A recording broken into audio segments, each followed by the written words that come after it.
Has anyone ever said to you that they are being discipled by somebody, or maybe they're being mentored by somebody, or maybe they're discipling or mentoring somebody, and you've asked yourself, okay, so what's like the difference between discipling and mentoring? Are these the same thing? Well, in some ways they are, right? Because both of these processes of teaching somebody, of sharing information with somebody, of listening carefully to where people are in their lives to try to help them in certain situations, there's an aspect of discipling and mentoring that are similar and they're kind of interpersonal. We have personal relationships in which we do this kind of thing, but there is a significant difference. And let me just offer it to you. Mentors, you can be mentored about just about anything, but discipling is Jesus centered. When I'm discipling somebody, I am trying to share with them what Jesus has been teaching his disciples for 2,000 years. I'm trying to share with others the teaching of Jesus. It's Jesus centered. But you could ask me to mentor you as a golfer. Okay, well, not much about your golf swing and how you approach this green is going to necessarily be centered or even dependent upon the teaching of Jesus. You can be mentored about things that have nothing at all to do with Jesus. But when you're discipled, from our perspective, we are creating disciples. We are disciple makers. Jesus told us to go out into the world and make disciples.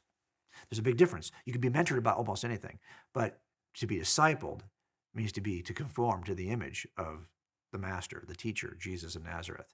Also, if you think about this difference, uh, I can mentor on my own power. I mean, I know enough about certain things that if you ask me to help you in this little area at work, I'm a detective. If you ask me how to investigate these kinds of, like, say, missing body murder cases, well, I know how to do those, so I can help you. I can mentor you in that area.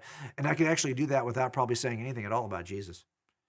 So you can mentor, and that's on my own power. I'm just using my own experience. But when I disciple somebody, I have to let go and trust that God, the Spirit of God, who wants this discipling to be done, will guide my words. I have to try to be invisible so that God can be seen. I don't have to do that if I'm just mentoring you about a murder case, right? So that's a little bit of a difference. Also, there's some things that are very specific in mentoring. You might say, hey, I'd like you to mentor me in my abilities to be a sushi chef. That's very specific, right? I mean, it's very like niche.